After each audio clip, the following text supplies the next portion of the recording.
Happy New Year from the MidByte Hour crew. Hopefully everyone had an absolutely splendid New Year and holiday season, whatever you celebrate. Hopefully you had a great time. And today we are going to reflect on the past year that was 2023. What a year. Riders, how was your 2023? What did you get up to? How was 2023? I had no idea what happened in 2023.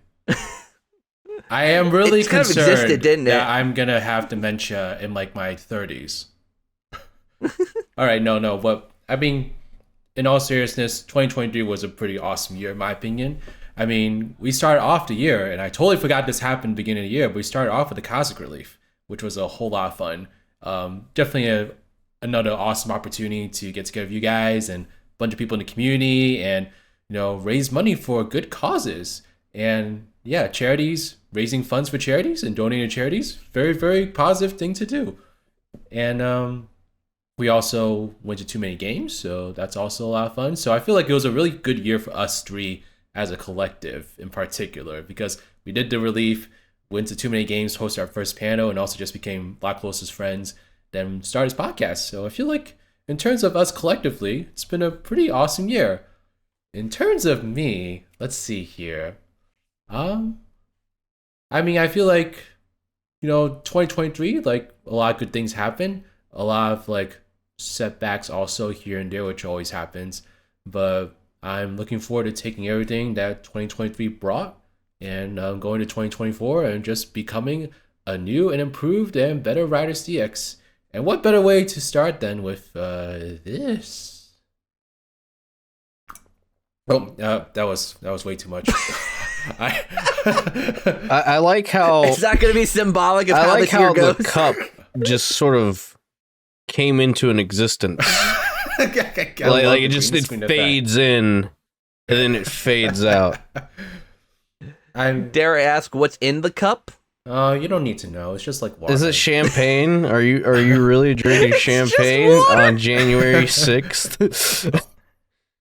I mean, cheers, guys, is all I'm going to say. Cheers. Cheers. Here's my straight Here's vodka, my totally vitamin straight water. vodka. Oh, we all have drinks. So, like, we're just so in sync. This podcast is literally the best podcast ever. Like, why would you need to listen to anyone else talk?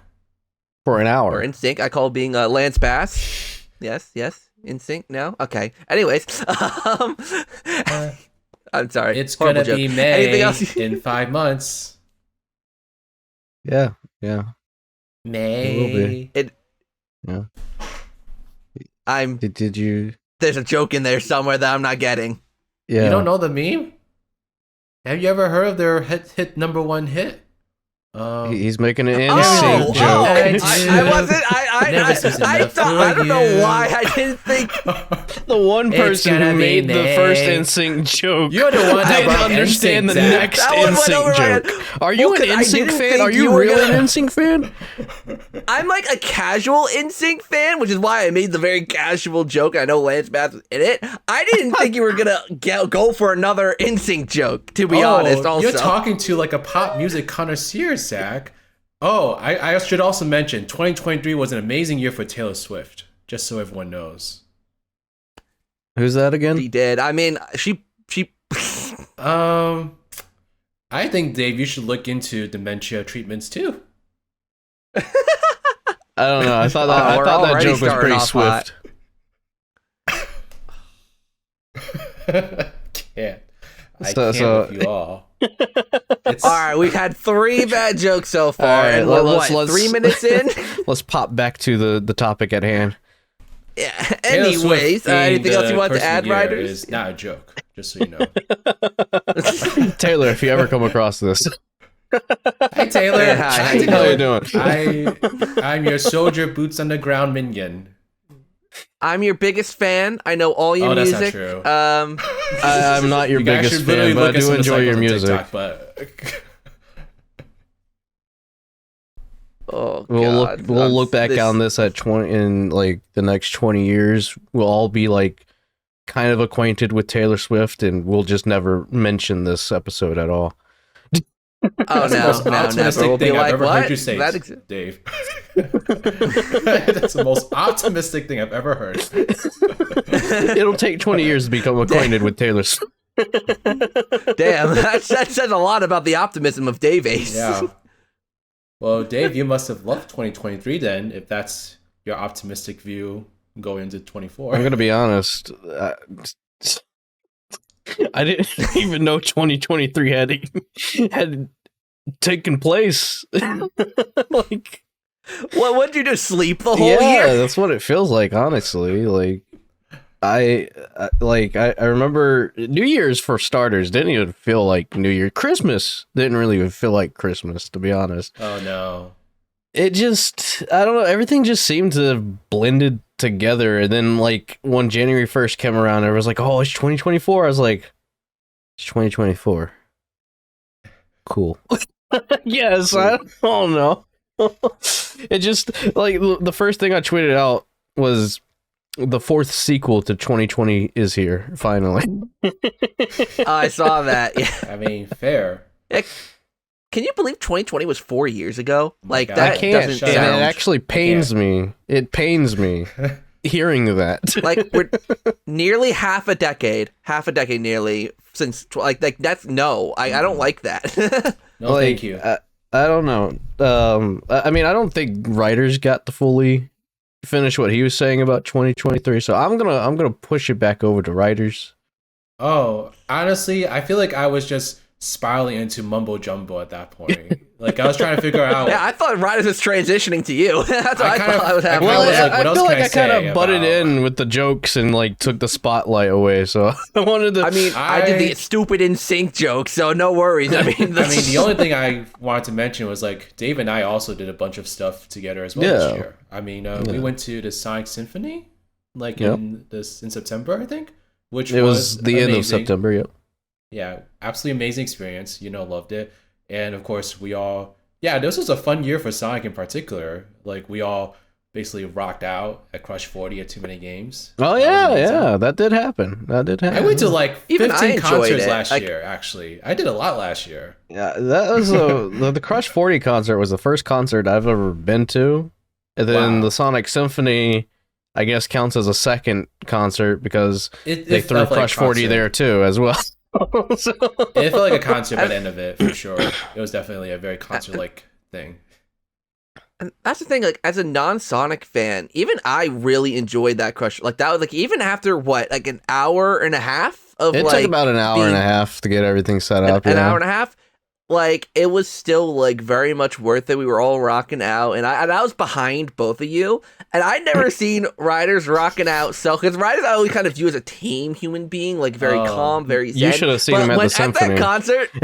You should have seen him like at the that symphony. I was like, oh You my god, guys- Riders unleashed. That is like a tenth of how I was at the Taylor Swift Eras tour, just so you know. Oh, I'm sure. I mean, obviously. I love concerts though. Like I love that live setting. I'm not always the biggest fan of like places with a lot of people, so I don't really love parties or like huge social gatherings, to be honest. But Yeah. concerts, like I love concerts because to me, it's not about like the fact there's so many people around. It's about me like kind of connecting to like the artists and to the music coming out. Mouthing the lyrics that I know to the songs I love so much, and just kind of like sharing and enjoy with like everyone. So I know you need a concert guy, then I'm the YouTuber right here. Let's go. Yeah, that's right. That's right. That's the thing. Music is like one of those things that for many, like for generation after generation, for hundreds, thousands of years, has always brought people together. So it's like music just has that power. So concerts, especially like when everyone's like at a particular concert, like if you're seeing Taylor Swift or Crush 40, whoever, you know what they're playing. You know all the people around you are there for the same exact reason you are. So you have jamming buddies. You're not caring being judged because they're all probably going to do the same exact thing. Exactly. I mean, even if people are self-conscious, like that only makes you want to like jam more. Oh yeah, Because I'm yeah. like- I mean, especially at the symphony, I saw a lot of people like getting up and like especially when Crush 40 came out, everybody started standing up and were like singing Yeah. and like the total opposite of what would happen at an orchestra symphony. Like, and I Yeah. saw some people sitting down and like not really vibing with it. Sometimes I felt a little I guess I felt a little self-conscious because I felt like there were people behind me that were like sitting down, and I didn't want to like be blocking their view of the concert or anything like that. So that part kind of was like there were moments in the symphony where I was like standing up, jamming out, and then other times just sitting down, just trying to be respectful towards the people behind me and all that kind of stuff. But yeah, no, I really like the vibe of concerts and just being at the symphony, being surrounded by people that you've never met or talked to before, maybe a couple friends here and there, and then just vibing. Oh, for sure.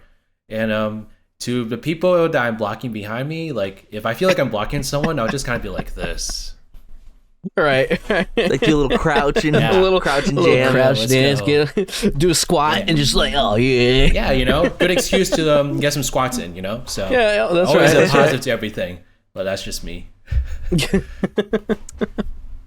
I get that. Was there anything else either you want to add about your 2023 before I chip in? No. No, not really. I mean, for me, I guess again, I went on my Taylor Swift triad, so I think I'm okay. Just piggybacking off of what Ryder said, a lot of stuff did happen in 2023 for all three of us, respectively. A lot of good stuff happened, and it's just funny because I was actually going to mention, like, you named like 3 different things that happened with us. We went to we went to many games, had the panel, we got closer as friends, and we started this podcast. And the fact that 3 things happened in the year of 2023 is just amazing. So we did get that 3rd like mark for 2023. Hopefully 2024 we can do 4 amazing things as a collective. Don't forget the relief. That was also another thing. Yeah. I know it wasn't just us, but like the relief, I feel like was kind of the thing that like brought us together in the first place. So. Yeah. Which exactly. I started. So you did start. You did start. Indeed. Yes. Just gotta give credit where it's due. But anyway. But yeah, no, I think 23, even though I don't remember half of it, was great. I did a lot of stuff. I explored a lot. I went out to California, got to go to Universal, got to go to Disney, got to explore, and it makes me want to travel even more. So hopefully a lot of traveling is in the future for this year. For sure. Yeah, I love that. Like, because I mean, obviously, I agree with everything you both said about us 3 as a collective. The relief, the too many games, the panel, all of that, like absolute highlights. And I want to also point out, like, for me with my channel, for me it was a big milestone to hit 5,000 subscribers this year. So I felt like that was so like. It was a goal I wanted to get to for a long time. Thank you. You're welcome. And I was so happy to hit it. This I think it's in September, and it feels super good. And I've made other little strides with my own channel because I've really struggled a lot. And I think Riders, you and I have talked about this. Like sometimes you don't know what to do with your content. Yeah. You don't know which direction to go. But I've gotten to the point where I'm like, you know what? I put out what I put out. I'm happy with the work that I do, the content that I make. And whatever happens, happens. Whoever follows, follows. Whoever unfollows, unfollows. Yeah. Whatever. And I'm still growing, so that's all that matters. The I'm way enjoying of YouTube it. Or content creation in general. Yeah. And especially, I know I'm going in the right direction because this year, one of my biggest like hype moments is I got my first review code this year for the Cosmic Shake, and for me, like my first ever. It's technically my second, but the first one I ever got, it was so unorganized, so unput together, and I got the review code like at launch. Yeah. So I'm like, it doesn't even really count. So for my first real review code being the sequel to the first game I ever played as a kid is such a huge like that's a milestone. Everything comes full circle. So cool. And it like even though like the game wasn't like a 10 out of 10 game to me, it was still like such a great moment, and I felt so proud. I got the game like 3 weeks in advance. I got all the time I needed to prep all my content to get everything done, and it was like such a huge thing for me, and it was just like so amazing. And this year, like kind of relating back to with stuff with you two, I did a lot this year in terms of being involved with a lot of different things. Obviously the Cosmic Relief we did earlier this year. I was and still am part of Mario Party Madness, which we're always raising money for the Children's Hospital in Philadelphia. I was also involved in the Mario-thon, so I'm always like trying to stay involved with all these charity events and doing all these things. And I really feel like I'm starting to get more engaged with, different communities and doing more, and it's making me feel more happy about the work that I'm doing, and I don't know, I just am really enjoying it. And also, 2023, I won't get too personal or into it, but I worked a lot on my mental health this year.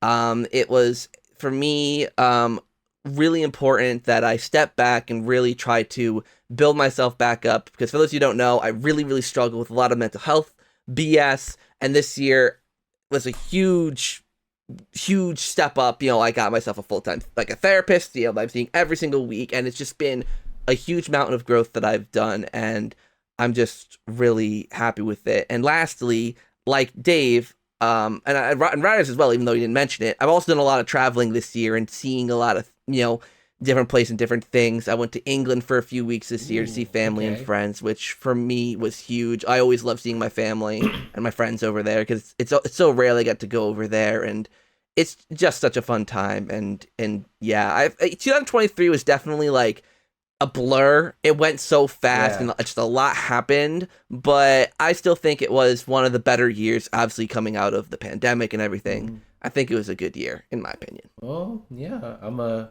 drink to that, Zach. Yeah. Woo. No, I think that's why 2023 is such a blur for me, because actually so much happened. So it was, which is not a bad thing. But I'm kind of hoping that this year, like, I actually will kind of like let things that happen to me and us like sink in a little more, just so that like when we do this next time, I won't be like struggling to remember what happened. I have a feeling I will, but it's okay. Yeah, it's I'm getting to okay. that. I do turn 30 this year, so. Well, Grandpa. All right. We got Grandpa Riders in the car. Don't worry, I'm 5 years behind. Subscribe to my channel to make me feel better, please. I'm 5 years subscribe behind. subscribe to all of us. Yeah, we all sure. deserve the love. Hey. Well, Watching you might not Grandpa. want to subscribe to me. I'm not really doing much YouTube content this year.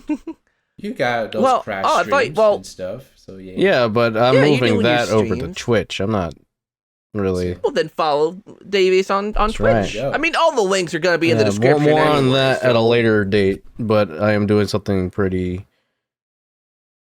interesting on Twitch, I think. It's going to be a very different approach to how I've done things before. So. Ooh, We have a it should 2024 be section near the interesting. end of this, so Yeah, looking forward to Yeah, so more spill the teasing. beans in that section. I am teasing. Ha ha ha ha. Exact. Oh, we love to see it. So, 2023, on our personal lives, obviously, pretty interesting year for all three of us, but the reason why you're probably all here is to hear us talk about the games I we guess so. played and enjoyed. I mean, they don't care about us. No. They care about the That's game. No true. kidding. That's I know true. you guys That's care true. about us. I know No you one guys cares care. about me. I know. the truth. It's okay. It's all right. We know. The truth Half the revealed. people left the video already. But hey, if you're still here, how you doing? Hey, now you get the juicy bits. So 2023 was actually, like, according to a lot of people, a pretty solid, because like the game of the year category, the game awards, whatever, was like all pretty solid, games. So like there were a lot of games that a lot of people enjoyed, but we don't follow the status quo, No. like we don't We're play more the casual. yeah, we're all pretty more casual. We all like our own individual things. So I kind of want to know what you guys enjoyed this year. What kind of games you guys played this year? So writers, no, Dave. We'll start with Dave. Good, what short did you play and this year and simple to enjoy? the point. All right, you ready? My game of 2023 was Crash Team Rumble. Yeah, Wow, so shocking. Whoa, yeah, who it's saw crazy. that coming? It's crazy. As Crash Whoa. would say. Whoa! Yeah, no. So 2023 for me, games in general. Like I said, I'm a casual gamer. It takes a lot to appeal to me, but also at the same time, it doesn't take that much to appeal to me. And if anything Crash Bandicoot related drops, I'm dropping everything else. That's just how it goes. All right. This is how I roll. I don't care if it's a Sonic game. I don't care if it's a Mario game. If Crash Bandicoot's there, I'm going for Crash. Right. Solid. But yeah, Crash Team Rumble was probably my most hyped game of the year. Following it from the start to where we are now, going into season 3, where you can actually play as Spyro, Ripto, and now Alora from Spyro. So that's pretty fun. Aside from that, I guess 2023. There's just not many games that I could say that I like played. I didn't really have a lot of time for gaming in 2023. I think that's what like I started to realize more so near the end of the year, because like I was just like, especially when you brought up like what this topic of the podcast episode was going to be, writers. I was just like, yeah, I didn't really game that much in 2023 because most of my focus has literally been on editing videos for people such as Jordan Fringe, and then our last last special guest that we had for this podcast, Jess. I helped her with Here's Squidward, so that was pretty fun. So yeah, a lot of my year last year was, I mean, even though I did focus on some gaming content here and there, editing for Jordan and, Jess as a whole, I didn't really have a lot of time. So I guess Crash Team Rumble, Sonic Superstars, which I know a lot of people don't really like, but I liked it. I thought it was fun. Let's see, what else? Welcome to being an adult. Really say. I tried. I played a little bit of Mario Wonder, but I like once I got past the first world, like I said in that episode, which you should go watch. If you want to know more about my opinion on that, it just sort of fell apart for me. I just didn't ever really find the time to go back and play it. I'm a big fan of the Yakuza series or Like a Dragon. Another wonderful Sega property that I don't think a lot of people really play as much as I would like them to. But they had a new release, like a Dragon Gaiden, which focuses more on a character known as Kiryu. And I love Kiryu. And then like that ties into an actual upcoming game this year that I won't talk about because we haven't got to the 2024 bit. So, yeah, that was my year in gaming in 2023. Hopefully this year I'll be able to play more games, enjoy more games. But as far as 2023 went, really the only thing I can again say is Crash Team Rumble was it for me. Yeah, I was into that game for like a couple months too. It's a lot of fun personally. But I think one thing I slowly realized, I guess I'm kind of just going to go next, Zach. Yeah. I mean, I was gonna ask you to go next anyway, so go for it. You know what? I'm gonna just take the mic. The mic should just be glued to my mouth. Let's go. Mic is yours. But yeah, no, I like Crash Team Rumble. That was a lot of fun, and Dave and I played a bunch of matches, in particular on Rumble for like in the summer. So that was always like a blast and such. But one thing I've noticed about myself, like this past year, is I'm really sick of anything that's like multiplayer. I don't know. I guess I'm just like, I'm a grumpy old man that wants to be alone forever. So I think that's just literally starting to seep into my gaming taste. And I'm just not excited to play anything with people. So, I mean, I got kind of bored of Crash Team Rumble after a couple months. Nickelodeon All-Star Brawl 2 came out earlier this year too, and I played that for like literally a week, and then I was like, okay, I'm done. I don't know. I don't think multiplayer games have ever been my forte when it comes to gaming. When I was a kid, I didn't have a lot of friends, and I guess I have more friends now, But when I was a kid, I didn't really have anyone I could play video games with, so I was so used to just playing like single player 3D platformers, action adventure games, and stuff like that. And that's just what I naturally fell in love with when I was a kid. And I just feel like multiplayer and live service games in particular are such a big thing now. Like that's pretty much the most popular games wherever you go, like Fortnite, Among Us, Minecraft, all Roblox in general, like all these like huge like multiplayer games, and we're seeing like all these franchises kind of dive into it. But yeah, I don't know. I just kind of got tired of it, and I'm just like anything that had multiplayer, I was just kind of like, I'm okay, kind of thing. So I will say that, like I did mention, Nickelodeon All Star Brawl 2, I think it's a very solid sequel. It did a lot of things to improve upon the first one, so I will give it all its flowers because it did pretty much everything better than the first game, which is, this is gonna sound a little bitchy, but it's kind of like the bare minimum when it comes to sequel. Um, but I think what I really did appreciate about the game is the campaign mode I put in there, because me being a super super duper Nickelodeon fanatic fan, seeing the characters actually get to talk and interact in Nickelodeon All Star Brawl 2's campaign mode was really fun. They didn't really do a lot of interaction within each other, so Multiverses is still like steps above what Nickelodeon All Star Brawl 2 did. But I got to see Jenny Wakeman talk to her mom after what, 15 years since the show came out. About 15 That's a pretty years, special moment. That was amazing.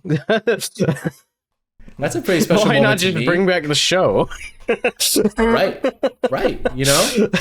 and There is that. and like there's so many different like little moments like that in that game, and honestly that was the stuff I enjoyed the most in the game, which, while great, might not have been a good sign for me in terms of like how long I was going to play the game. So but I mean, I feel like nostalgia baiting in general is a huge thing that's overtaken industry. But we have established I'm a geriatric, so I am totally all for it. Let's go.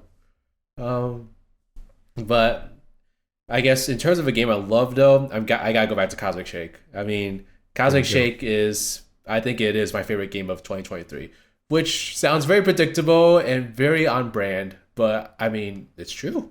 What you see is what you get. And so I really think it's a solid platformer. It tickled my nostalgic heartstrings by being basically a direct successor to Battle Bikini Bottom, but embellishing it here and there. Like, there's some things I think Battle Bikini Bottom does do better, but I also think that Cosmic Shake is still a very solid sequel in its own right, and I was very happy to have it. And I really do hope we see more games from Purple Lamp in the future. Like, I don't know if Cosmic Shake actually ended up selling well or not, so I haven't heard anything about sales since that one offhand comment made by like one of the stockholders or something at THQ's like Embracer Group, I think is what they're called. Mm-hmm. Yeah, like they were like, the game did not sell as much as we had expected, which I'm like, please still let Purple Lamp make more SpongeBob games, please. Like, you just have to market it better or something. Like, let them remake like another game. I don't know, like just figure it out, because there's a solution. There's a solution to make this. I don't know what it is, because I'm not a game designer. I'm not a publisher. Like, I don't know what that solution is, but come on, SpongeBob is the biggest animated franchise of all time at this point. So you can definitely come up with something that will work. Just please don't give up on SpongeBob games. But that's my plea. But yeah, my 2023 in terms of games was very uninteresting, because as Dave has stated, we don't have time to play a lot of games anymore. When I was a kid, I remember watching every single E3 presentation. I can't even find time to watch the Game Awards. So it's I have the time to watch the Game Awards. I don't know why I put up with myself and thinking that I'll enjoy it, because at the end of it I'm just like, why did I watch this? I mean, I only watch it like whenever I get to but stream I mean, it, so I at like, least have chat to interact with. Yeah, Like, right, that's the only right. reason I watch it. Sometimes. But I mean, like, not to steal the mic away or anything, I just gotta say, Sega, you really came out of nowhere with that. The 5-game announcement. Oh, like, yeah. I thought it was Oh my just gonna God. be one game, but like they announced Crazy Taxi, Jet Set Radio, Streets of Rage. It was like, Yeah. what? Man, But Jeff yeah, Keighley must be paying Sega big, because what a big announcement to put up there. I mean, That was my highlight of the Game Awards, aside from that one time that Crash Bandicoot showed up on the stage. But it was fun. Yeah. But yeah, but like, back to my point though, is like, I don't have time to do any of this anymore. You know, like I can only play through like so many games in my life now because I have a full-time job.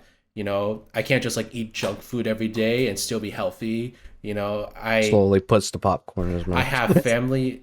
Popcorn is a very actually like in terms of snacks, it's one of the healthier snacks you could have. It is. So if you gotta have a snack, at least it's not like a chocolate bar like Lay's potato chips or whatever, which I did have yesterday, but that's besides the point. But yeah, I remember how when I was a kid, I would have known all the games that were nominated for Game of the Year, and I would have been able to like touch all of them because I literally had nothing else to do in my life. And now I am a member of society. So that's great. Welcome to adulthood. It sucks here. I don't like it. I've been here. I've just been in denial. It's finally settling. That's the thing, though. I agree with you in the sense that, like, because I mean, I've always not cared for long games. Like, most of the games that I get enjoyment out of are actually shorter games because of that. Because, you know, I don't have time to sink 15, 20, 25 hours into a game. Like, I don't got that time. And that's not even a long game in today's standards. The thing that surprises me, right, is, like, we're all three here saying that we don't have the time for video games. How does everyone else that attends the Game Awards have the time to play all those games? Well, we're talking about those games. I know professionals, but like the people that tune into the Game Awards to vote and all that kind of stuff, like the general audience for the Game Awards. How many of those people actually played all those games is the real question. Well, yeah, exactly. Probably but like, not at all. Like, it's they just probably go in there and vote for their favorite one, or like the one that they play that they really, really like. But like, even sure more so, like but like Spider-Man 2, that came out last year, and I've barely had any time to play it. God, yeah, I haven't been able to play it at all. Didn't it like come out literally a month before the Game Awards aired? Yeah, it did. Yeah. The only game I even touched from the Game of the Year list was Super Mario Brothers Wonder. Like, that's the only one and I didn't even beat it yet. I haven't even beaten it yet. And I wanted to play Alan Wake too. Like, you know, I want to play these games, but like, I haven't even played the first Alan Wake. I want to play Alan Wake because the games look really, really good, but I'm like, it's hard. You don't. I guess I should say that like I feel like I have played a lot of games this year, at least more than I typically have.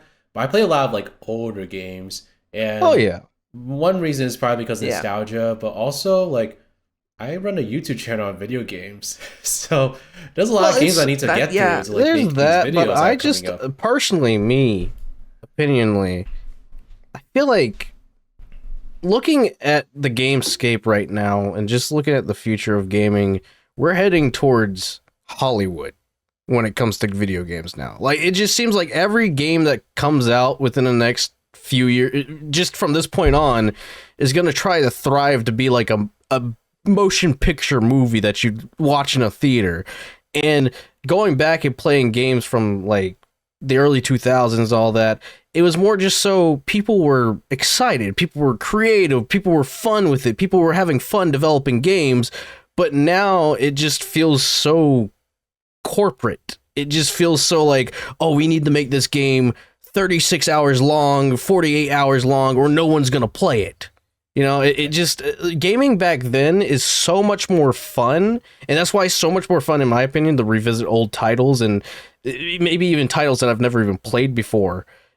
I just have so much more enjoyment going back and playing an older title than I do with a newer game, because a newer game, for example, again, going back to Spider-Man 2, it's going to take me 40-something hours to complete the entire game, and I don't have that time to do it. I have to split it up into, like, months or weeks. You probably sound like... I mean, I think that's one of the reasons... I'm just going to say, we probably sound like giant assholes because we're complaining about games being too long. Like, we basically are just asking for less content. But, like, I mean, yes, in a way. I mean, I get the design, but I feel like some games are long just to be long. Like, just to say, you can get 40 plus hours of gameplay, but meanwhile, like, because I guess I'll kind of start, because, like, my favorite game this year, and this does kind of tie into that, my favorite game this year was actually, hope I don't get canceled, Hogwarts Legacy. I really enjoyed the game. It's the game I actually sunk a decent amount of time. Like I put 45 hours, which is for me a lot to put into one game. So like I really put my time into it, but I stopped when I wanted to stop because the mission started getting fetch questy by that point. So it's like, some games, and Hogwarts Legacy is guilty of this, just add content like, oh, go over to the other side of the map to grab me this one thing. And it's like, it's just to pad out the time to make it long. And it's like, I don't get that. I just want to get to the point, progress the story, not have to do any padding BS. Like, it's right. pointless. I mean, it's not the fact that I don't dislike games being long. Like, I love being able to play a game, go back to it, and play it some more. But with older games, just because they're shorter, it feels nice to go back and be like, okay, let's start a new fresh save file and play it again. Like, the replayability of it is so much more better with older games than it is newer games. Because, like, using Spider-Man 2 as an example again, after I beat Spider-Man 2, I'm probably not going to go back and replay the game entirely. Like, for a long, long while. Yeah. Yeah. I mean, I feel like I just stopped paying attention to new games when I realized I have like 50 games I own that I've never touched. So, and it's not just me, because I actually have been seeing videos come across like my recommended saying how to deal with your backlog of games. Like, this is an actual legit problem that adults have. We see a game, we're like, oh, that looks fun. It goes on sale for like $10. If the game industry didn't release so many interesting looking games all in 1 week, freaking October this year was insane. Spider-Man 2, Mario Wonder, Sonic Super, like everything was releasing in October, and like that 1 to 2 week span. Alan Wake 2, I think, got pushed. Same batch. Yeah, it did. It did. It was sensible. Yeah, games were getting delayed because of that monster week or two. Like, it was insane. Yeah. I don't know. It could also be the fact that, like, we are a little older now, so we had our time to grow up with games and fall in love with them and stuff. We're always going to kind of cherish that era of our lives, a lot. And those games are always going to be very appealing to us because, like, that's what we grew up with. But I'd be really interested in seeing, like, how kids are going to feel about these games, like, 20 years from now. Like, are they going to feel the same way about Spider-Man 2 that I feel about Battlefield King Bottom? Like, that's a very interesting thing that I'm very looking forward to seeing as I age. But like a fine wine. There we go, a fine wine. At the age of 50. And there's one thing I will drag about new games, though, is that I would love to see like a study about how progressively less gameplay is seeping into these game trailers. Like, these trailers are now like what? They're almost approaching like 99% like CGI and 5% it's pretty much all actual CGI. gameplay. Yeah. Which I'm gonna be honest. Microsoft, you are the worst when it comes to this. You are the absolute worst when you come to this, especially with the Perfect Dark remake that you announced 7 years ago, and there hasn't been literally anything about it. Like, Microsoft, you announce things so early into development, and then just never say anything about it. And then whenever something new comes up about it, it's just like, here's CGI. I mean, you could be Nintendo and announce just the title of Metroid Prime 4 and then never show anything of it ever again. The issue with that is that's going through development hell. I don't know what Perfect Dark is going through, but like... development hell, probably. I don't know. But like, Nintendo usually is really, really good at keeping up with what they're wanting to do. Yeah. And for a game like Metroid Prime, I feel like... Well, I even remember when the director... the game director left the project. So like, you had to have done something really, really bad if the game director of your project is leaving. So yeah, it's Metroid. Well, that's a whole other topic. CGI, yes, less CGI, less CGI. Yeah, and that's the thing. Two of the games. So like, when we talk about 2024, I have two games that I want to mention. Both of those games were announced at the Game Awards. complete CGI trailers. If I didn't know like the studios what they were from and like, you know, what games they'll kind of be like, I would have no idea what these games are about at all. Like it's like, you know, like you got to show at least a little something, or at least like give a vague idea of what your game is going to be about, you know? I don't know. It's just a trend in gaming that I'm not fond of personally. Well, let's see, that ties into the whole thing of the future of gaming. The future of gaming is literally Hollywood at this point. Like there's no turning away from it. Each game, each next gen game, especially for the PlayStation, over the next generation is just going to be games that thrive to tell stories. And don't get me wrong, I love games that tell a story. That's why I like a Dragon. The Like a Dragon series does such a good job with storytelling, and I appreciate it for that. But I don't want every game that comes out for next gen console to be like story. It's just a movie, and then like before you can get into a game, you have to watch like several minutes of the opening, and then you play like 5 minutes of the game, and it's just like, here's 20 more minutes of what's going on. Yeah, and that's the thing, like, for me, because, like, I'm a huge fan of Supermassive Games and their work. They do games, like, they've done Until Dawn, they've done The Quarry, they've done, and then basically they're narrative games that don't focus too hard on gameplay. I love those games to death, but I wouldn't want every game to be that. Every game needs to do something, you know, they've nailed that niche, in my personal opinion. I'll go to them for that. I don't need every other studio. Like, if Nintendo made a Luigi's Mansion game in that style, I would hate it, because it's not Luigi's Mansion. At like, that you know, point, it's not Luigi's Mansion. Yeah, like every studio still needs to do their own unique thing, and sometimes, especially with like the shooter category, oh my God, everything just kind of feels the same. Don't get me started. Like, it feels the past like 5 years, space shooters have all blended together. Like, like every single new space shooter game is just like, oh, experience this new shooter like you've never seen before, and they'll play the trailer, and it's just like, I literally just saw that like 5 minutes ago. And to make it relevant to this year, also, the Game Awards was also guilty of that. It was, that category was. I mean, basically that's every year with the Game Awards. It's always sci-fi shooters, whatever, and it's like Jeff Keighley loves his space shooters. Yeah, he loves his space shooters. They sell like hotcakes, so there's that. Well, yeah. When people stop buying them, they'll stop being so freaking everywhere. But I feel like it also highlights the issue with gaming as a whole when it comes to game development. Is AAA studios just follow trends? They'll look at what the other studios are doing and be like, okay, we can kind of do that with this property here. Let's try it. Thank God the Battle Royale trend is really starting to die out. Halo did it, Call of Duty did it, everyone was on that trend. And it was like, okay, this is getting annoying now that everyone's doing it. You guys gotta be trendsetters, not trend followers. Ugh. But see, the thing is, I appreciate when games are created. Like, I get why they trend, but like, for example, like you said, Battle Royale should have just strictly been PUBG and Fortnite. Those are the only two games that should have just been Battle Royale. Everyone else could have made their own twist and turn on the genre and not made it just outright Battle Royale. If you want to follow a trend, follow it, but make it more creative. Try and throw something unique into the mix that doesn't make it seem like what I was just playing in Fortnite. That's the issue with trends. They'll follow it, but they'll follow it so close to a T to the point it's just like, why didn't I just pick up the other game? No.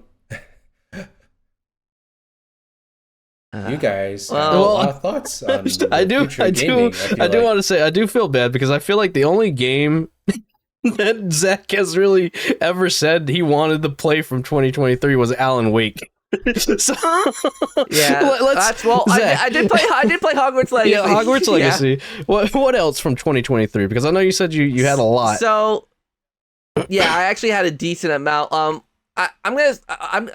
Since we talked about this quite a bit, I will shout out a few other things here. I'll say my list. So I'll shout these two out because they don't technically count, but they also kind of do. Metroid Prime Remastered and Super Mario RPG. They're older games that got remastered, remade, whatever. I'll just say those were really, really good. This is not a game, but I've been loving the heck out of my Steam Deck. I love this thing to death. Like, I I haven't touched my Switch since I got it, to be honest. Like, it's that good. I got all my emulators on it. Arg, I'm a pirate. But like games run really, really well on it. I've been playing a bunch. I played Sonic Adventure for our podcast on it, and everything was really, really great on it. So Steam Deck, and the OLED came out this year, so it counts. And you know, it's really, really, really good piece of tech. And I really hope Nintendo, with their next system, whenever the hell that comes out, really hope they really hope they compare to that, or else, you know, I've been hearing rumors about that, and I don't think it's going to. I've been hearing some rumors around, but like at the same time, I'm not that surprised, because like, again, I'll bring up the argument. Nintendo is a family company. They love just being able to sell to the consumer. You can't look me in the face as a Nintendo fan. Can't look me in the face and tell me that you would buy a Switch for $600. Yeah, no. Exactly. No way. Exactly. No way. So Nintendo likes to keep it cheap. They like to keep it, you know, affordable for the consumer, which is why they get away with being able to keep their games at $60 a pop, unless a winter sale comes around. Like buying Mario Odyssey, it goes down to 55. Yeah, buying Mario Odyssey, a game that released in 2017, brand new, still $60. So like they make they go in and they make their consoles with sacrifices, knowing that they want to keep the consumer level at a decent price, $400, something that's affordable, because they know if they were to just jam pack it with like, all right, let's throw this graphics processor in, let's make it really beef up to what the Steam Deck is, the price is going to rise to $600. And I don't think the average Nintendo fan, maybe the crazy Nintendo fan, but the average Nintendo fan would look at the $600 Switch and go, nah, I'm just going to stick with my Switch.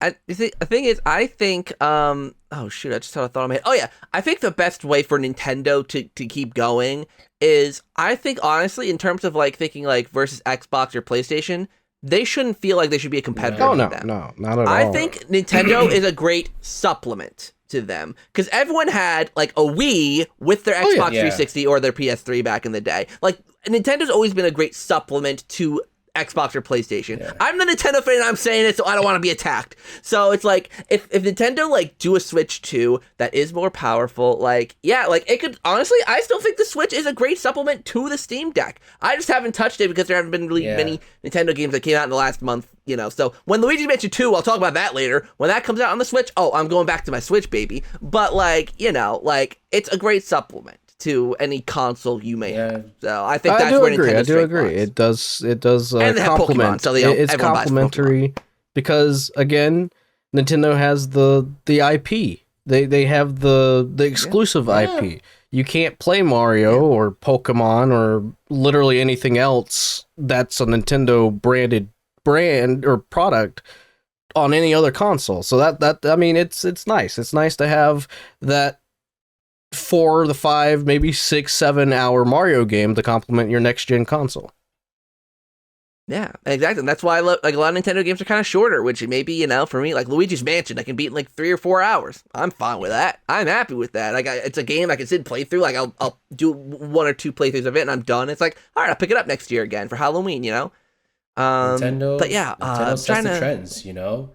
They're not trying to like, chase after Xbox and PlayStation. You know, people. It's funny they set the trends, but they never get the credit for it. You know, I mean, like the one, I feel like the one time that like Nintendo actually tried to like really compete with Xbox and PlayStation was with the GameCube. Like that was like, you know, same processing power and things like that, and that did not really help them. It's because of the discs, man. It's because of the stupid discs. Yeah, but Nintendo kind of figured out afterwards. It's like, well, we probably can't really beat them their own game. Well, see, Nintendo also is the type of company that develops the hardware with the knowledge needed. Like what I mean is, whenever you look at the Nintendo consoles, the most like advanced, I guess you could say, the most like well done, well made Nintendo games are the ones made by Nintendo. They develop their consoles in mind for their developers to take control of it and all this kind of stuff. Yeah. Whereas when a third party comes and gets their hands on the dev kit, they'll know how to utilize it, but they won't be able to utilize it to its fullest extent because Nintendo knows what it's capable of. Yeah, I mean, look at games like, look at like Luigi's Mansion 3 versus Battle for Bikini Bottom Rehydrated. Those games came out 6 months apart, or 7 or 8 months apart from each other, less than a year. Battle for Bikini Bottom couldn't even load textures correctly. Luigi's Mansion 3, which came out earlier, looked like a freaking Pixar movie. Yeah. And that was Next Level Games, which Not to mention is that half the a third-party Nintendo studio under Nintendo. Half the games they release for the Switch run at 60 FPS. Yeah. Only the majority of the Nintendo titles that they release that are published and developed by Nintendo themselves reach 60 FPS. Yeah. So besides that, I can't think of much else. Oh, I started playing this year, but it's a last year game, and I'm really enjoying it so far. Telltale, so they came back after being dead for a while, and they released a game called The Expanse, which is apparently based off of some show. So I guess it's technically a licensed game, I guess. But it's obviously it's narrative driven, but it's like a sci-fi thing. I've only completed the first chapter, but it's actually really, really cool so far. There's a lot of this cool gravity stuff, like you could walk on the walls and on the ceiling, you could float in 0Gs, and it just feels like I mean, I usually don't play spacey sci-fi games too much, but I do have to say I am really enjoying it so far. Yeah. So I didn't beat it obviously yet, but I do think I at least should mention it because I am really enjoying it so far. But other than that, I think that's my list of games I enjoyed this year. Cosmic Shake, obviously I didn't really mention that, but that one's needless to say. Yeah, we all know that it is the best game that came out this past year, so it's fine. Yeah. Well, I mean, I don't know. I still really enjoyed Hogwarts Legacy. I still think. I mean, I got 45 hours out of the game. Like, it juiced me. It I'll be honest. I did pick up Hogwarts Legacy and play it for a little bit. I thought I was gonna get really into it, but then again, I ran into the same issue where the game industry was like, "Hey, here's another cool looking game that you might actually enjoy." Yeah. Yeah, I mean, I'm just like a huge Harry Potter fan, so like it really felt like many people were like, "Oh, I don't understand the hype." I'm like, for a Harry Potter fan, like it's literally like stepping into the world. Like I read all the books, I've seen all the movies, so it's like every little thing that's like mentioned in the books and not even seen in the movies was there. So it's like the attention to detail paid and everything was like so like great. Like they understood the source material, and it was really, really nice. I've heard good things about that game. Like, honestly, it's only the controversy with the author that's really plagued it down, which is a very unfortunate thing because I'm like, that's not really the game's fault.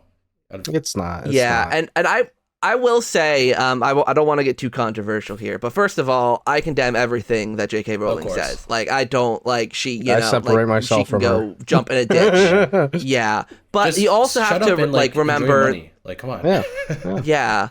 You also have to remember the team of people that developed this game too. Like, there are people on that team who probably are in the LGBTQ community, who probably identify, as gender nonconforming. Like, you have to remember all of that before you go boycotting a game because of some woman who's going to make 60 cents off the game, whatever. It's like, there are so many people working on this game. There's a openly transgender character.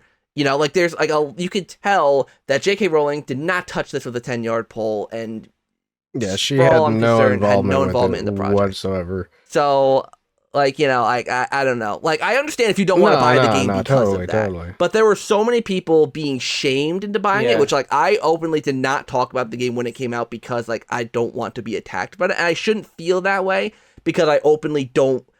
I condemn what she says, like I said, and I separated her very much from this series, and many Harry Potter fans have. I don't know, guys. So I just don't want to be put in that boat. In my opinion, life is short, and it's like, yes, what she's saying is awful, and it's like none of us obviously condemn, support what she's saying at all. I'm just like, you're a billionaire, girl. Like, just go back into your mansion. Just fuck off enjoy with your money. Food, you got... And just, keep your transphobic rhetoric to yourself. Like, stop trying to stir up shit because you're bored. Just, Especially when half of her fans are part of the LGBT. I mean, being honest, a lot of people in the Harry Potter community are in the LGBT community, and it's great. It's a very inclusive group of fans. Why the fuck would you ruin that? Right. At the same time, this is a game that was obviously made of like a labor of love, and it's like it obviously has a lot of attention to the franchise, and it's not made with like the author's like personal views on transgender people in mind, clearly. Right. And I don't know. I just like there's so many ways you can just like support causes, like you can like show up at rallies, like celebrate pride, and like donate to like LGBT charities and things like that. It just kind of like there's so many ways you can support the cause, and I just feel like shaming people for enjoying a game that's like just trying to spread a little joy and make some coin, in the world is like such a waste of energy, and it is. It's just like that's I feel people a lot of the time when someone gets attacked for it too. I feel bad because, to be honest, most of the people don't really keep up with what's going on. Like, you could just be a normal Harry Potter fan, you've been loving the series, you don't know anything about JK at all, like, you're just the average person that just enjoys Harry Potter, and this new game, you just popped up in, your peripheral, and you're like, okay, maybe I should get it. Like, not everyone's gonna know what's going on behind the scenes and why you shouldn't do this and that. And I mean, yes, it's good to educate them on, what's going on behind the scenes, but you shouldn't try to forcefully take away what they enjoy just because one bad apple destroys everything for you. Yeah, and I actually had a chat with someone earlier this year about this. One of my friends, he's transgender. His name's Niall, and I talked to him about this because he got Hogwarts Legacy. All right. And I asked like if they'd heard of the J.K. Rowling conference, and he said yeah, and I just said and they just said fuck J.K. Rowling, but I love Harry Potter and I want to play Hogwarts Legacy. I'm like, to me it means more to hear a transgender friend of mine say that. Yeah. As opposed to someone who isn't transgender on Twitter yelling at me, for, it's like, It's like you should never go by life in terms of absolutes. I mean, obviously there are some cases where like, maybe it would feel morally like just to like not support something, if it's like there's numerous examples everywhere. But I'm like, I don't know, life is short in my opinion. Life is too short. I don't feel like you're harming transgender community by enjoying Hogwarts Legacy. That's just my opinion. I mean, I can't really speak upon the community because I'm not a member of it, so like, I could be totally off base of what I'm saying. I'll take full accountability of that, but that's just kind of my view. And I mean, life is short. Enjoy your food. And J.K. Rowling should just never step out from Mansion again. Yeah, board up the doors, and I support people who don't want to buy the game.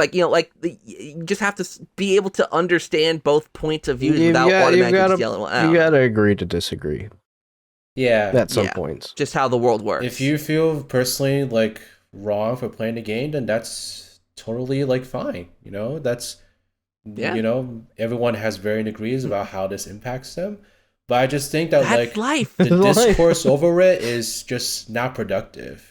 It's not. Yeah, like that's the thing. People for some reason, I won't get too much into this, but people think for some reason that everyone kind of has to have the same view set on things. Yeah. You can't be a different thought from the status quo, and it's like, as long as you're not actively harming anyone, as long as you yourself aren't saying something harmful or doing something harmful, like what why does it matter? Yeah. Why does it matter? Man, 2023. Anyways, let's move on to 2023 was such a crazy year, actually. It was, apparently.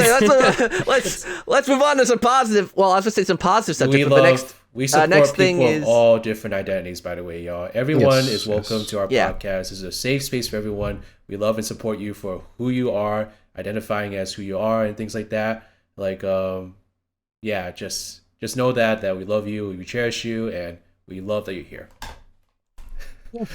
Yeah, that's the beautiful thing about all of our communities. I do want to say also, like, I don't know about you both. Like, this is actually, I guess this kind of goes back to the 2023 general topic.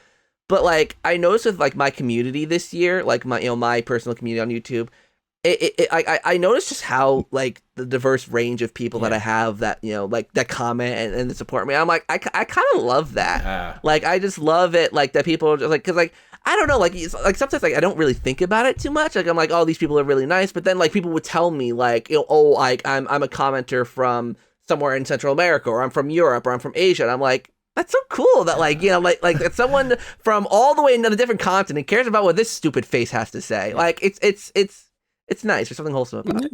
So we love you guys.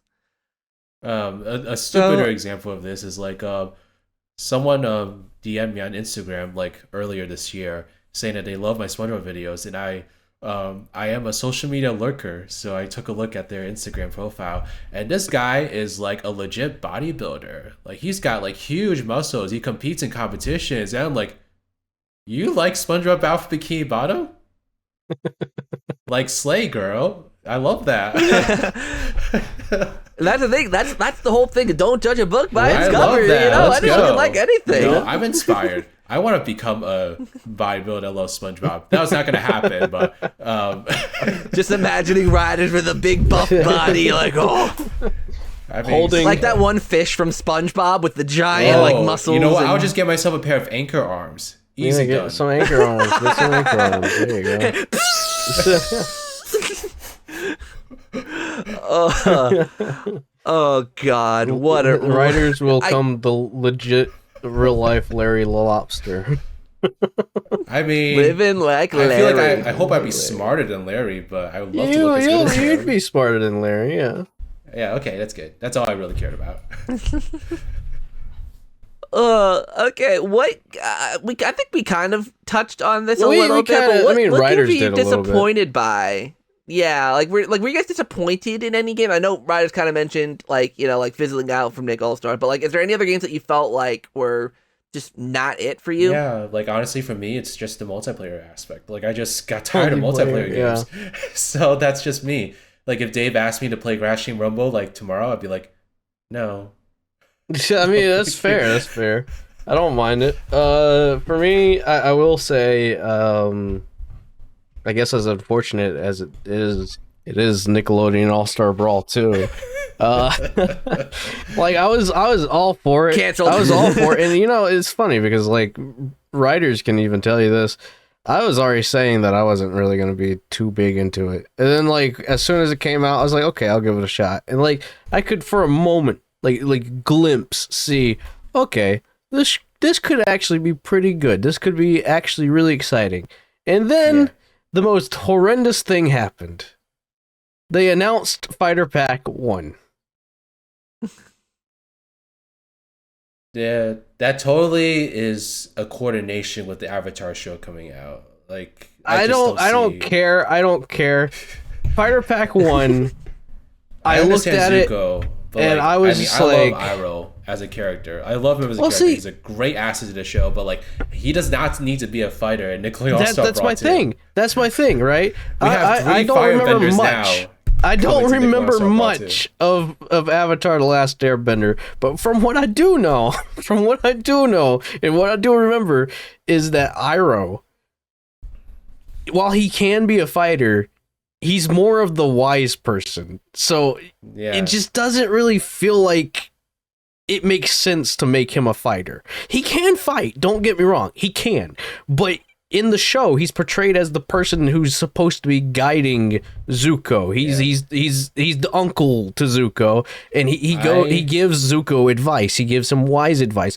Why would you make him a fighter? And on top of that, why 3 Fire Emblem characters? Fire Emblem. There I Honestly, go. Say I Fire would have rather Emblem. had- Whoa, Fire Emblem. I would have rather had Toph come back. Or you know what? I think an interesting character they could have tried to do if they wanted to stay to Avatar like the original show, they could have put in Sokka. I would love to They see could what have. they would have done with his Why moveset. not Sokka or Katara?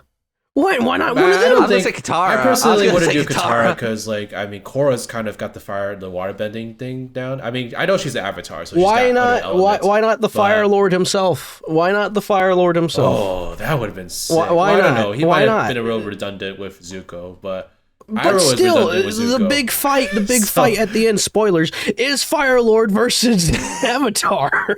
Yeah, I mean anyone, but I mean I think Iroh would have been a fun like background character. Like it would have been nice to have him like Yeah, run a yeah, stand he would have been nice. in like the Um, campaign mode.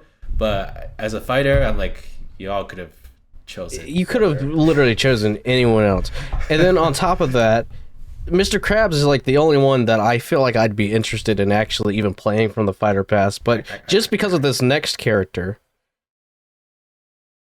Rocksteady. They're talking about Rocksteady. Rocksteady? Yeah. I don't know who that Rocksteady. is. He's a villain from TMNT, but like The Rhino, yeah, right? he's the Rhino. He's the one? Rhino from TMNT, but like no one was asking for him. Like you could literally, as soon as I saw the announcements of all the characters, the first thing that I see talking about Rocksteady is who asked for Rocksteady. Right? Like Honestly. he's not even like I get he may be iconic in the 80s TMNT show. Maybe. I don't know how much of an importance of a role he plays in the 80s show. But like you could have done literally any other villain. You could have done Superfly from the recent TMNT movie. I don't know if Superfly was any other TMNT property aside from that movie. Yeah, no. So I'm not the biggest TMNT fan, but also at the same time, I don't really like that they're using the 80s design anyway. I'm not a big fan of the 80s Turtles designs. I feel like they're overusing it. They're overstating that, oh, we own the 80s Turtles, guys. Don't forget that. We own the 80s. I feel that, like, with the art style and everything, and I've talked about this with a couple of friends, the rise of TMNT art style would fit the Nickelodeon All-Star Brawl 2 roster way more than what the 80s do. Like it feels weird having the 80s Turtles there. I honestly And we just don't even think have it's them all. because- We just have the other two that we didn't get in the previous game.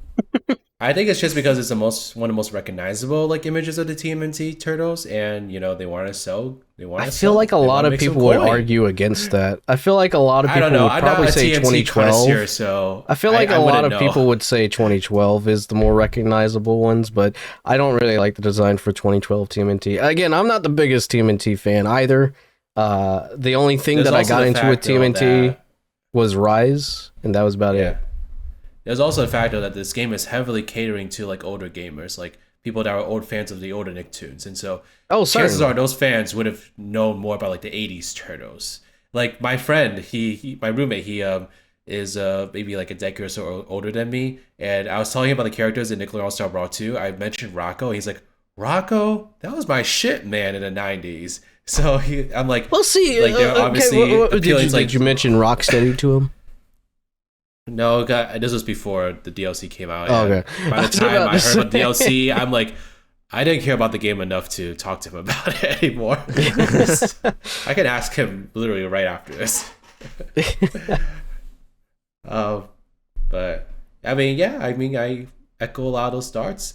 Like I said, I think it's a very solidly built game, and people that are into those games for are sure. gonna find a lot to love about the game. I But- think what it really did for me though is it kind of builds off of what you were saying, what you enjoyed the most about the game being the references.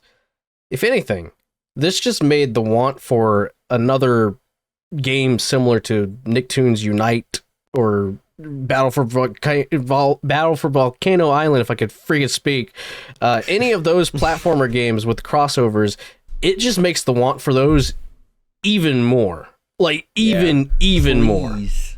For sure. Like, actually, please. Like, with the ability of, like, games today, like, you know, because, like, Nicktoons Unite, like, was really the main one that I played, and it was great. And I don't know how future ones evolved on it, but, like, the interaction between the characters was great, but, like, it was only during certain cutscenes, and, like, it was very, like, rare and sparse.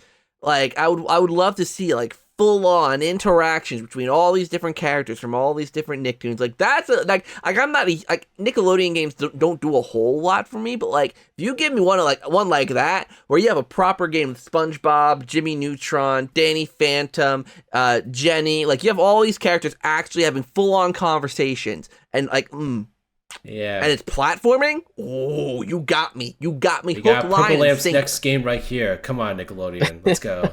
Purple Lamp, please. I know you've at least seen some of our content. I know you have. Please. And THQ Nordic, please. Yeah. Yes, another Nicktoons game like that would be great. And again, sure. yeah, I do. I love the reference. I loved again. I my face didn't light up any more than when I played as XJ9 or Jenny and talked to Mrs. Wakeman for so long. I was just like, not only is it just the original voice actresses interacting, but new voice lines, and it's just like, Yeah. wow. It's like, oh my For god. sure. Also, So I loved cool. I was playing Azula and I went down to see Gary, and Azula has a very interesting exchange with Gary, Oh, which I loved. So moments like that, I just wish there was more of that in the game. yeah, right, Which yeah. like Multiverses was doing plenty of. So I'm like, I was Mm. already kind of like, well, if Multiverses can do it, then why can't you, Nickelodeon? Ooh. But I digress. Yeah, I get that. And I'll be honest, because I mean I didn't play All-Star Brawl 2, so Yeah.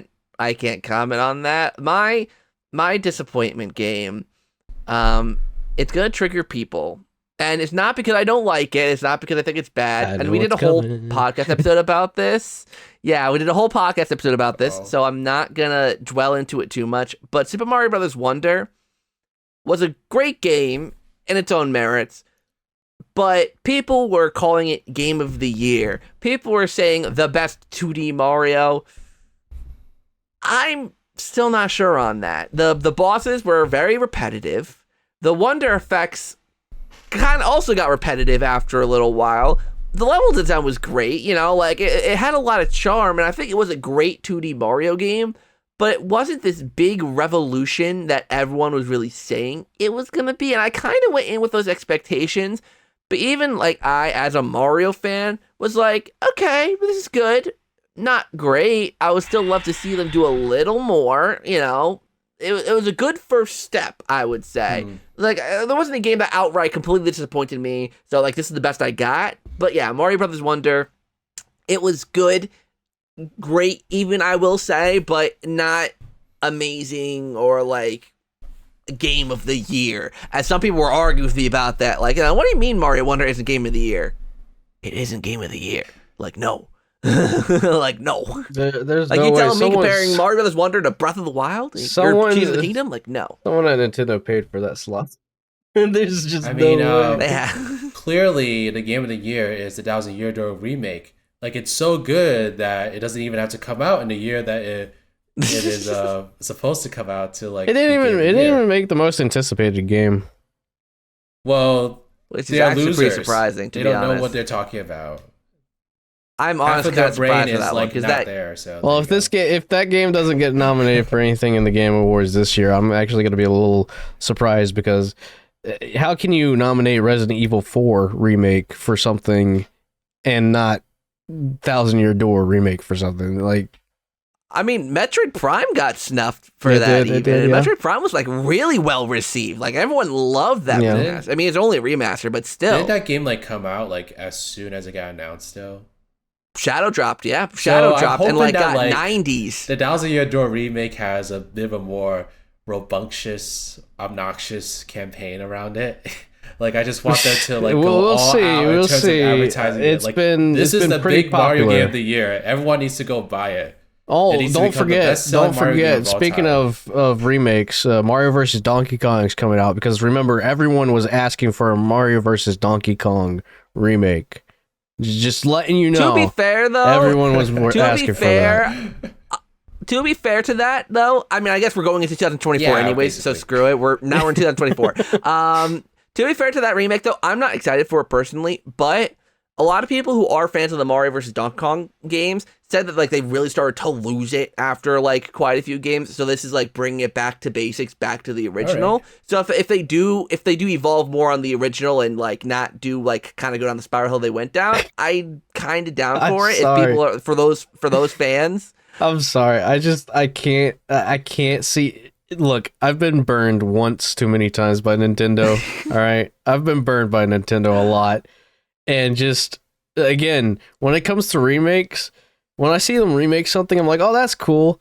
Too bad they won't do anything else with it ever again. because that's usually what happens. They remake the game just to make a quick buck, and then like nothing with that series or spin-off series just ever happens again. Which is why, unfortunately, I have the same opinion about the Thousand Year Door remake.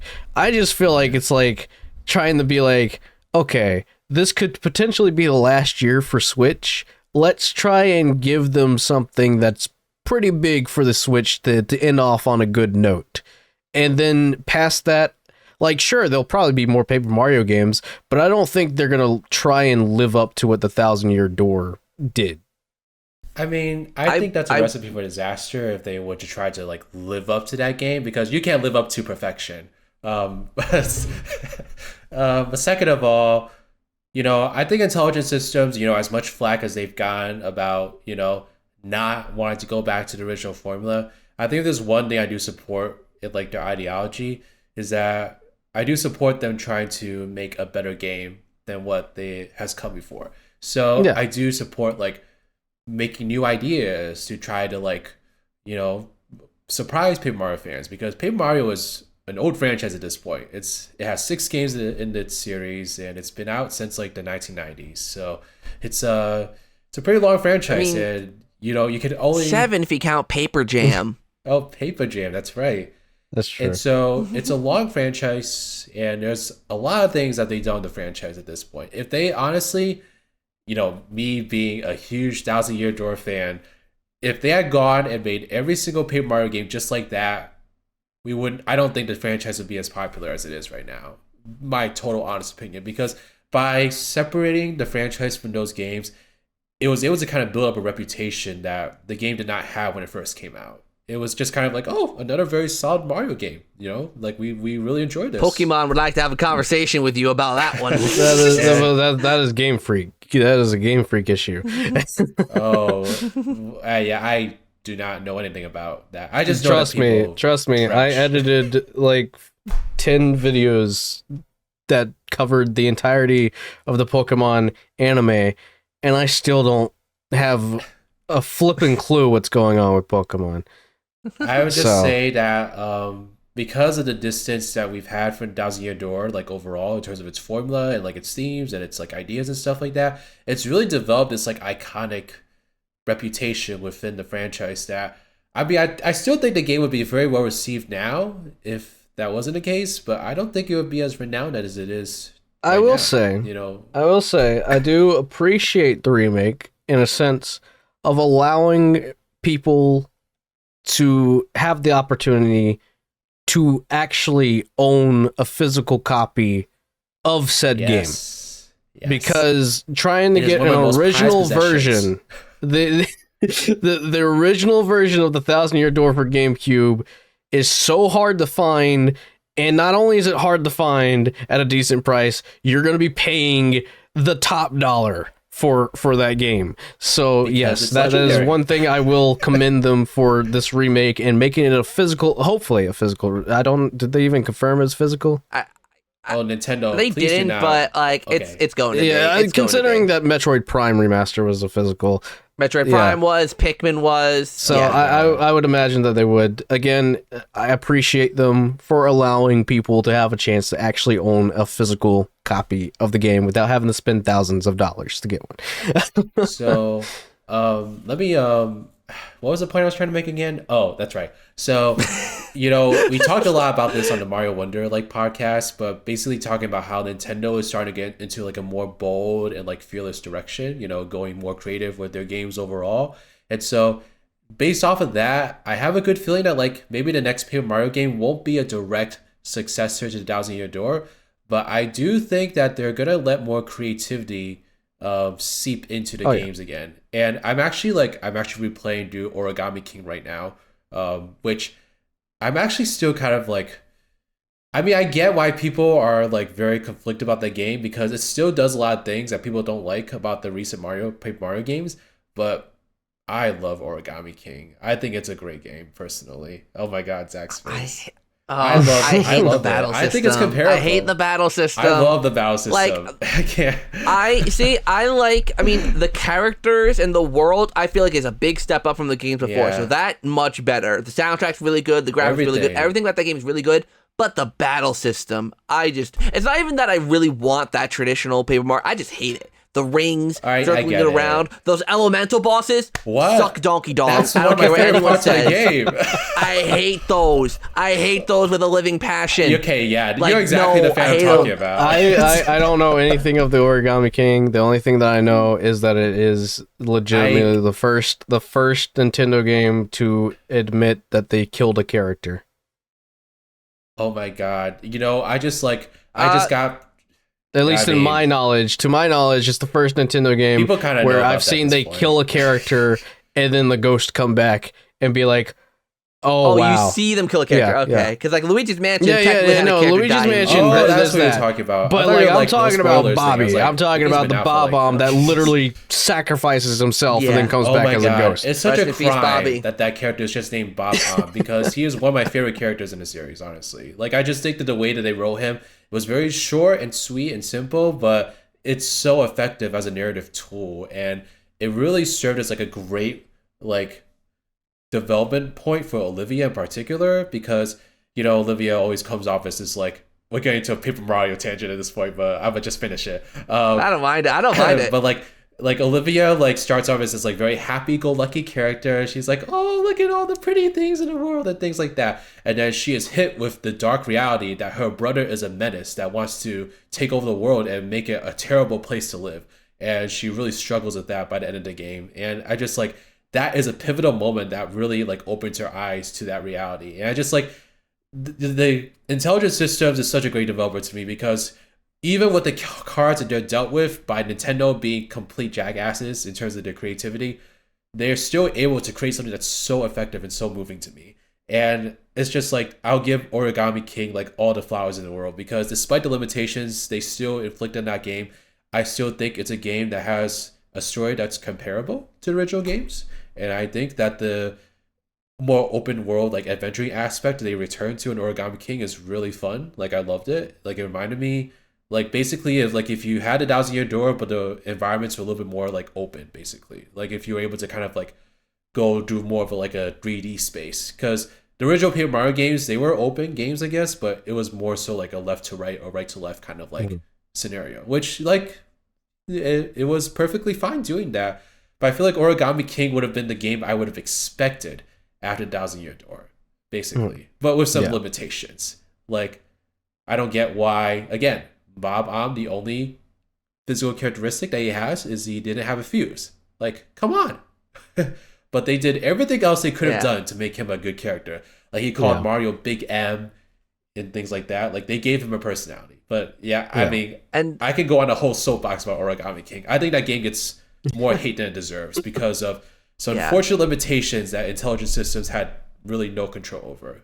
But I still think it was a very solid game despite all that. Okay, but let me finally finish my point I've been trying to make. But basically, like seeing Nintendo's Direction Wonder series with the Wonder game and them greenlighting a remake like this, I really do think that they're going to kind of let Mario games in the next generation have more creative input and kind of be a little bit more bold. Because I'm sure Wonder is doing very well in terms of numbers and stuff. I'd be very shocked if it flopped. And so I think it getting nominated for Game of the Year definitely says something. Yeah. So I think Nintendo's going to let developers be a little more creative next time. I don't know if Intelligent System will return to the format of the original games. Like that still kind of remains to be seen. But I do have like trust that whichever the next Paper Mario game is going to be fun.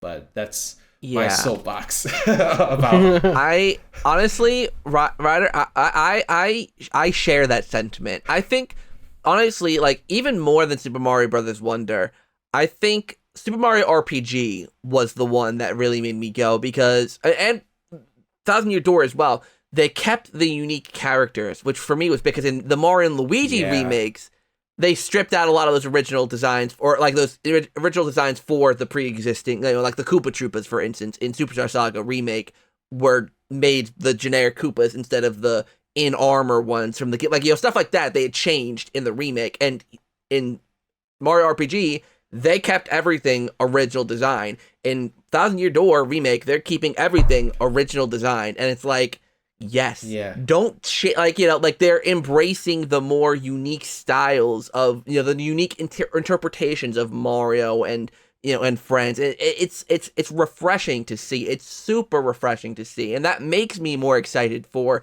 a new Paper Mario game, a new Luigi's Mansion game, because they might take more creative liberties with the designs and the looks of these characters that we know. It doesn't feel like they're like it's like a corporate, like everything must look the same, it must be marketable. Yeah. Like, it's not that. It's like, give these developers more creative freedom. And I do love seeing that with with Mario RPG, like really showed off that. And Thousand Year Door, I'm expecting the same thing, and hopefully future games in the Paper Mario series or a different Mario RPG we get in the future, hopefully that builds on that even more. I have a really random request from Nintendo, and that is to bring back Toadsworth. I am so scared. Who's Toadsworth? We don't care about Toadsworth. He doesn't exist. You get out of here with that. You get out of here with that slander. Toadsworth is brilliant. Look, if they had any shred of care for Toadsworth, they wouldn't have cut him from the Super Mario Brothers movie. But that's the thing. Like, that's what we're saying. Give the man the respect he deserves. But they don't care. They don't care. Nintendo will look at you. Nintendo will look at you and go, Toadsworth? Who's that?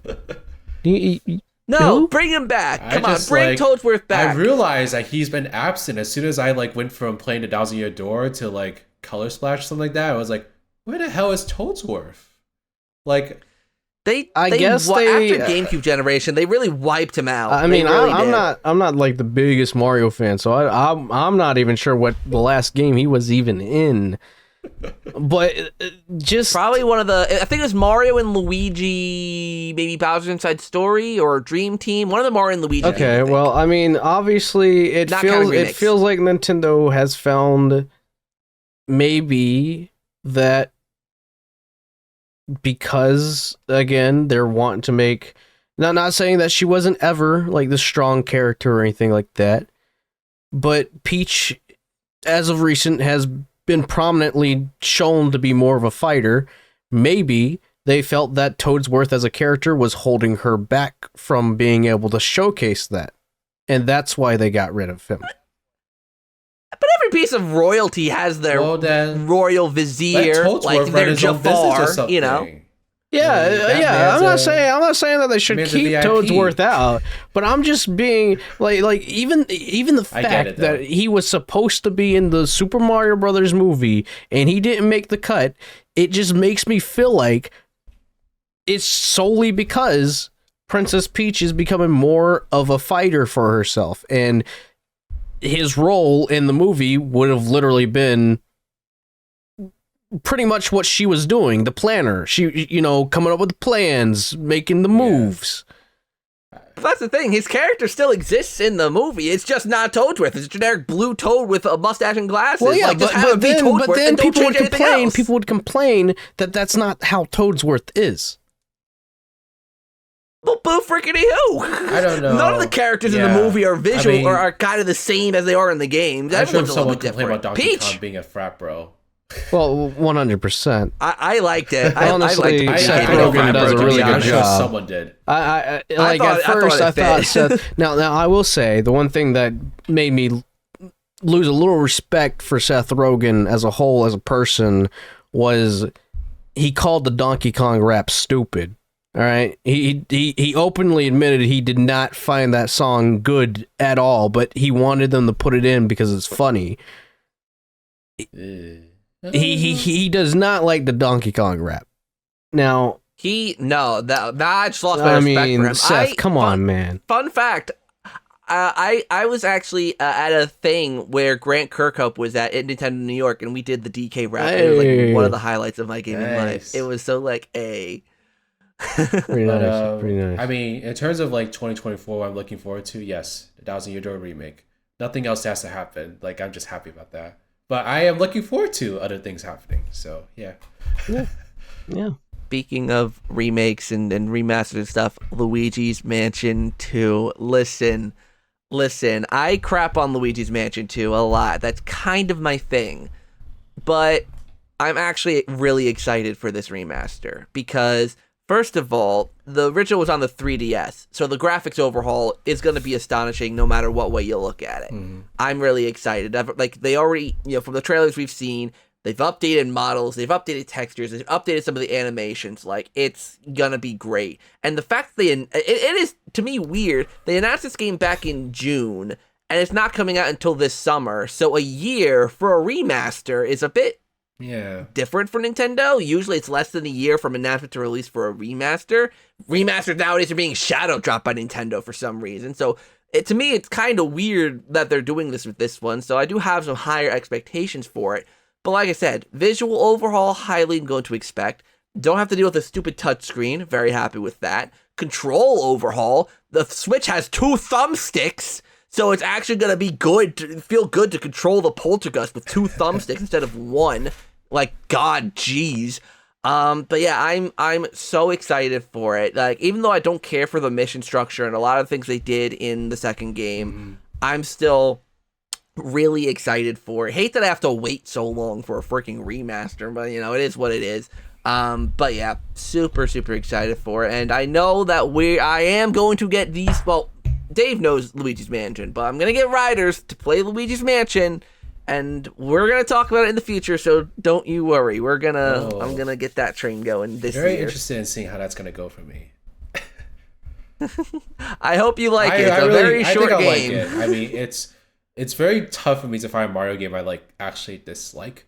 Although it is somewhat easy for me to find a Mario game I'm indifferent about. So I guess that's the bigger concern here. I think you'll like Luigi's Mansion. Yeah, I think I will, but I mean, it's great. We'll see. When it comes to 2, I mean, I'll leave that up to you. I'll leave that up to you.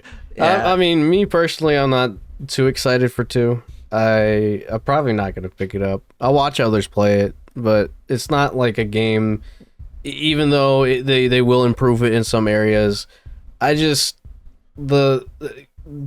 Banking off of what you said, the structure of it, the story of it, I just didn't really like it. So, I played it once.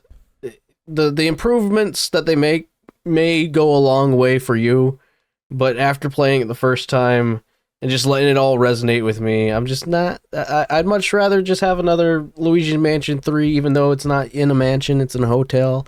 Just another gigantic area to explore rather than multiple areas to explore. That's how I like my Luigi's Mansion. Question: What if because like I said, I do have some big expectations for it, so I will ask you this. What if they do both the first and second game? They announced the first game sometime this year to also come out alongside the second game, and they do like what they do with Pikmin and do like a double, like you get 1 and 2. Well, if they do the first one, then yes, I'm all for it. But I'm not picking up the second one.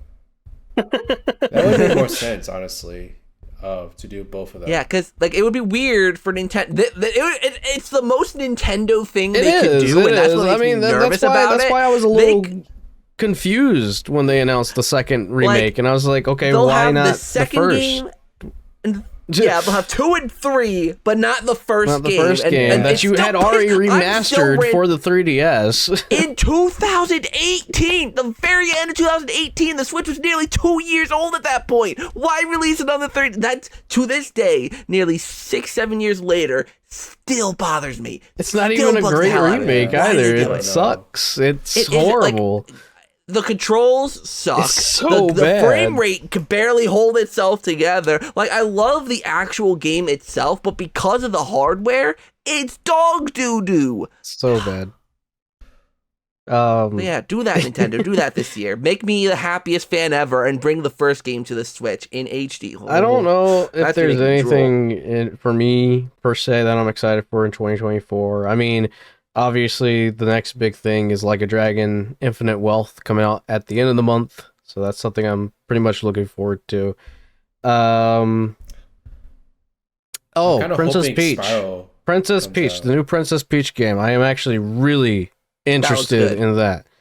I am very interested in that, so I will be picking that up. What did you say, Riders? I was just saying, I hope they announce Spyro. It's the year of the dragon. Okay, it is the year of the dragon. It is really legitimately. It's the year of the dragon. I don't know anything. I can't say much of that. I hope that there's something in store for Spyro fans. If there's not, it's not gonna bother me one bit. I'm not a big Spyro fan. I was like really hoping something would get at least teased along like Spyro being in Crash Team Rumble, but Well, that kind of see, just that's dried up. the thing. Activision sucks with marketing. All right, they spent their entire marketing budget on just running Call of Duty ads throughout the Game Awards. That was literally the only thing there, Activision, that was promoted. Just Call it. They didn't even Yeah. promote That's about Crash right. Team Rumble, which is so weird considering that the official Game Awards Twitter posted that post about Spyro coming to Crash Team Rumble in Season 3. And outside Yeah. of that, they just didn't mention Crash Team Rumble at all at the Game Awards. And I felt personally like, what are you doing, Activision? Like, at this point, Yeah. what are you trying to do? Like, it just doesn't make any sense. Spyro, I hope something happens this year. It'd be nice to see something happen this year. But outside of that, I guess it's not really gaming related, but at the same time, it kind of is. We got the Knuckles show coming to Paramount Yeah. Plus I sometime was gonna this mention year. Sonic. I feel like there's been a lack of Sonic. Hopefully at the end of this month. Hopefully at the end of this month, next month. I hope it's next month. But the Knuckles show, I am very much looking forward to seeing that and seeing how that all ties together. It is rumored right now that it's going to be a total of 6 episodes, which I'm perfectly fine with. You know, it doesn't Yeah. try to overstay its welcome. It doesn't try to overcomplicate anything. I know a lot of people may be indifferent about that, but I'm glad that they're not trying to be like, I'm glad they're not trying to just like shove the cinematic universe for Sonic in your face every moment that they can get. I would just give like my little Sonic like map for 2024 right now. So Yeah. I mean, we do got the Knuckles show, and we do have the Sonic movie coming out the end of next year of this Yeah. year. So This that's year, something- that's right. This year, I forgot. This I forget. year. I'm sitting here thinking Shadow- that it's still 2023. prepare for more Shadow Oh my fandom than you God, I could ever can't wait. ask for. I can't wait. But I mean, I've noticed that Sega has been a lot better about like releasing a bunch of like collections and remasters lately. You know, it's like they don't necessarily Persona have a lot 3. of things. Persona 3 Reloaded is coming out next month. Yeah, I mean, they're not necessarily like the most like amazing like remasters or remakes out there. Like, you know, they're just kind of like usually just like the original game and like not much else to it. But I'd be totally fine with them like putting like Adventure 2 like a little collection, you know, just giving us like a port, you know, or like a more like polished up port and releasing it around the movie. I feel like that would be the perfect way to kind of help promote the movie and drive some game sales. You know, Yeah. Give us like the game that Shadow is most famous for, you know, on Yeah. modern consoles. I would love Yeah. to play like a remaster port, maybe add some extra features or like just make it look nicer, you know. Doesn't have to be a full blown remake. I feel like that could go either way. So Yeah. I feel like a remastered, just keeping things safe, would be a perfectly fine choice. Because, you know, they have like Origins. They have so many collections of the classic games. I'm like, where's my adventure Yeah. games collection? Yeah. I need to play Sonic Heroes on the Nintendo Switch Sega. What the hell? But I digress. No, I get you. Origins, I mean, I get the point of Origins. It finally puts Sonic the Hedgehog 3 and Knuckles on to it gives it widescreen support that's been needing for such a Yeah. long time. And just I mean, a remastered port in general, because for the past decade it's only been Sonic 1, 2 and CD, and 3's never been touched, most likely due to legal reasons with the music and whatnot. But Yeah. aside from that, something else came to mind that still talking about Sega. I don't know when these games are going to release. Probably not even going to release this year, but like the games that they announced at the Game Awards, I am really excited for Crazy Taxi. Yeah. I think Crazy Taxi Crazy Taxi is has like me hyped. And Jet Set Radio. Yeah, I know a lot of people are excited for Jet Set. I can't wait for Jet Set. I've heard that it's going to be like an open world kind of game too, so That it's sounds going to be great. pretty interesting. And I think it's also stated that it's going to be like a multiplayer thing too, like it's open Oh, world great. multiplayer for Jet Set. Crazy Great. Taxi Looks like it's going to be like a multiplayer game as well. I'm very much excited for Crazy Taxi. It's fine. I feel like it actually suits the nature of these games. But see, the thing is with Jet Set and Crazy Taxi, I think they'll have single player modes that you can enjoy for yourself. But the big thing is that they're trying to make it more accessible. I'd only be like to upset others. if it was like the main attraction. Like if you waited all this time to revive these franchises for like a live service Fortnite like game, then like no thank you. Nah, I think they know. I think they know, and they definitely showed that they know, because I mean, it kind of ties in back into what we were talking about earlier about CGI and people being upset, with them just showing CGI for trailers. Sega had actual freaking gameplay of these games. Each game that they announced had an actual gameplay to it to show what it was actually looking like as you're playing. I just would have been I was blown away. It would have been so easy for them to just make a quick little CGI thing and just like show off all the characters in the thing. Oh yeah, no, 100%. Especially with Sega, the third-party company that doesn't really develop a lot of games all at once, really, if you think about it. But then just seeing all these games, all these beloved games that people have been asking for nearly 20 years, more than 20 years now, come back and they all have actual gameplay that you can look at and be like, oh my god, like, Yeah. And at first, I thought they were. At first, I was looking at them all like, are they remakes? But no, they're all new games. Yeah, they're all games. Yeah, like, they're all new and it's entries. Like, the first new entry into these series, especially Jet Set. Jet Set Radio Future came out. It came out in 2002 for the Xbox. It's been that long since Jet Set Radio had anything. Mm-hmm. Well, but yeah. We talked about a lot in this episode. We did. This is probably is this our longest? No, not yet. No. Not yet. Probably another 5-10 minutes. 5-10 minutes. Okay, well, at least it felt like the longest we recorded. But for I feel like sure. we had like so much to talk about. Actually. Oh yeah, no, we definitely did. Yeah, we did. Definitely some like topics we'll have to delve more into in the future. Mm-hmm. For our 1,000-year door episode, anyone ready for that? You guys have fun. I'm just gonna be sitting here. I'm gonna pop myself some popcorn, and I'm gonna enjoy the show. Play that game front and back. I am not playing the 1,000-year door. I will watch someone play the 1,000-year door. I will not play it. Fine. I played Sonic Adventure. Sonic Adventure doesn't take as long as the 1,000-year door. You don't need to play but I'm also going to be playing Sonic Adventure 2. It's only fair, Dave. And I will admit, I will. I've always I will admit that I have played the 1,000-year door halfway through. But there you go. Just play the other half. No. It's the only way these episodes. We gotta at least like try to play through the game. I will. Yeah, I will try. I will try, even though I'm like that's the only way these episodes work. Even if I don't like it. Yeah, right. Right, you're definitely getting the easier end of the stick with Luigi's Mansion. That game will take you a couple hours. That's the shortest game ever. 3 hours max. My first playthrough when I was like a kid, like altogether, the game probably took me 7 hours. Right. And like that's 10-year-old Zachy trying to play it. Well, I am like a 10-year-old. I'm definitely not about to turn 30, so. All right, Grandpa. All right, we'll get you your sippy cup of your popcorn and get you sat in your chair. You guys got any more like hopes for like 2024 in general, or? I'll throw in. I guess I'll mention like there's games that I'm excited for, but like they are so niche and like no one else is talking about them that I'll just kind of glaze right over them.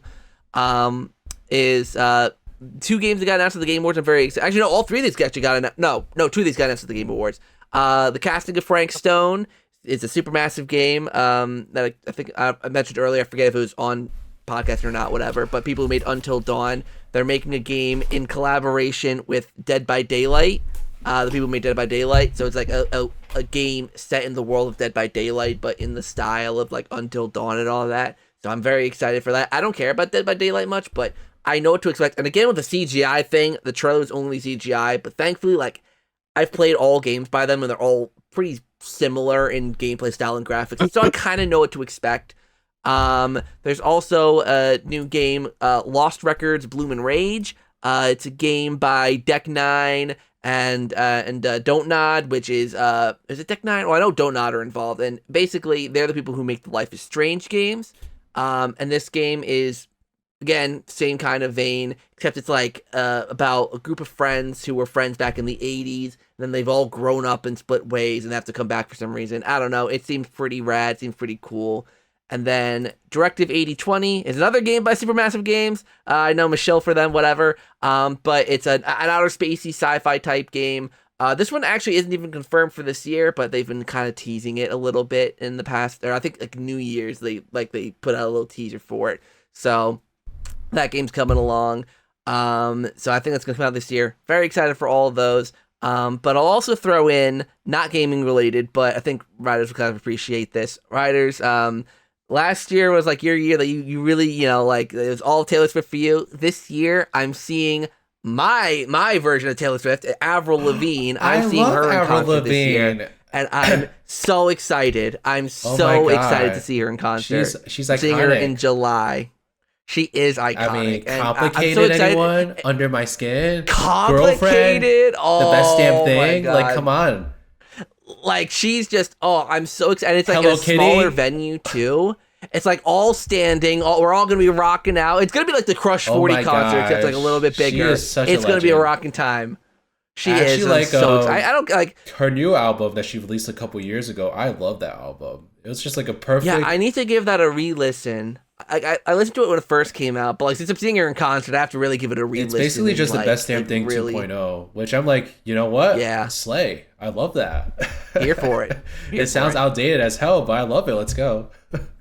I don't care. Like Avril Lavigne went through a phase where like she kind of tried to like normalize herself, like where she tried to like make her music a little more like tame, or not tame, but like not her usual style. Trends, I guess you would say. Try to like but then like music nowadays, but. Yeah, but then with like the last album, she was like, "Nah, I'm going back full." I'm like, yes, like this is the Avril Lavigne. I love that album. It's a great like running album and stuff, and I love Avril Lavigne. I've never seen her live. I would have loved to seen her live. Yeah, it's gonna be my first time going to I've been to concerts before, but this is the first time going to a concert for an artist that I personally I went to Crush 40 with you guys. I've seen stuff with my parents, but this is the first time that I'm going to a concert for an artist that I enjoy. I'm so excited. I'm excited. I'm excited, and it's in England too. I'm gonna be around a bunch of British people. Like, I'll be like, hey, you, I don't like your girlfriend. No way. I think you need a new one. Like, I'm gonna be jamming. David's just like, we're just two unbearable people at this vibing. I'm just vibing, just chilling. Well, Dave has to put up with my Taylor Swiftism all the time, so I'm sure he's fine. But... I get it from two people in my life. It's okay. Yeah. Well, I mean, I guess kind of going back to 2023, I got to see Ben Schwartz live. That was fun. Ooh. Yeah. His voice is literally just Sonic the Hedgehog. Of course. Every moment he was on stage talking, the first immediate thought was, "That's Sonic right there." Yeah. That was about it. And Dave, you guys are gonna hate me for asking this one, but at Too Many Games, who is the person you got the video with? What? Oh, Johnny. The voice Roger Craig Smith. Roger Craig Smith. Yeah. Right. Or Roger, yeah. I thought you meant Johnny, the Crush 40 singer. We got David and I got a picture of him, I think. Yeah, we got a picture with Johnny. I think I lost that picture. Yeah, Roger Craig Smith. I did meet Roger Craig Smith, but not for Sonic. I met him for Embryo from Crash Bandicoot. Of course. Yeah, I was probably the only person there seeing him for Embryo. I mean, slay. We love that. Probably threw him for a loop, but I threw him for a loop with my Cortex voice, that's for sure. People like that probably really appreciate when people ask them about their more obscure roles. Oh, yeah. Like, it probably makes them feel like more appreciated as an actor, not just known for their most, notable voice. Okay. Okay. Now I think we're officially at the longest. But does anyone have anything they want to add before we wrap this show up? See, I will say that I'm very excited for 2024.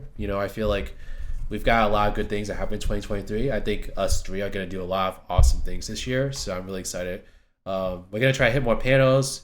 We're going to try to do more conventions and things like that. So that's something that we're hoping will become more of a thing. Hopefully this podcast will like continue being really fun to do. And hopefully we have like more people to join in and things like that. Like we love having special guests on here. We also just love hanging out with each other. So we'll do a lot more of that. And then for me personally, like I feel like I've been planning something on my YouTube channel for a while now that I'm really excited to just finally get out there. Like I'm kind of like shifting how I'm doing videos, and I feel really happy with how the videos I'm making right now are coming out. They might be total shit. They might be absolutely terrible videos that no one should ever have to watch, but I'm actually feeling very proud of them. I'm feeling very happy about them. I'm gonna go ahead and say this. What he's been working on. I mean, I was there when he was still working on some of the stuff when we went to too many games. He's been working on this for a long time. There's been a lot of like revisions and rewrites and things like that. And I don't know. I feel like in YouTube in the past, I felt very much like, oh, look at this new thing that's coming out. I need to make a video about this right now. And you know, screw if it doesn't sound coherent, or screw if the editing is bad or things like that. Like I gotta put it out now. And then now I'm kind of at the point where I'm like, I really want to be like totally like happy and like fine with whatever I put out. You know, I don't want to like put out something and be like, oh, I didn't really want to put that out, you know, kind of mindset, you know? And so I feel like going to this year, I'm kind of just like excited to make videos I feel like are really like coming from like me as a person, and just like talking about, you know, my favorite things. You know, I get very stupidly nerdy about a lot of specific games, you know, so I'm very excited to talk about like a whole set of different kinds of games, and also hit some topics that I haven't really touched before, and doing it in a way that I feel like is true to the Riders DX like identity and stuff. And so I'm excited to finally show that off when the time comes. But for now, all I can do is just talk about it. It just sound like nonsense. So yeah, we'll just rock with that for the time being. Could be fun. Piggybacking off of that, actually, I kind of relate because I'm also working on a big project. Because people who are subscribed to my channel know that's something I love doing, and actually I received pretty well, are the skits I like to do. I like doing little skits. It's my chance to be creative, and I'm working on a skit right now, and it started it a few months back, and it kind of grew and it grew and it grew, and this is going to be like a really big skit when it comes out. And I'll say it right here, right now, I'm actually a little nervous because it's actually going to include a musical number. Oh, nice. So it's gonna be. I'm like, you know what? Like this script is like freaking like nearly 20 pages long already. I might as well like go all out and make it like this really cool thing. So musical number, throw it right in. Sure, fit it in somewhere. Solid. So I'm excited to hopefully release that sometime this year. That'll be good fun. That's gonna be great.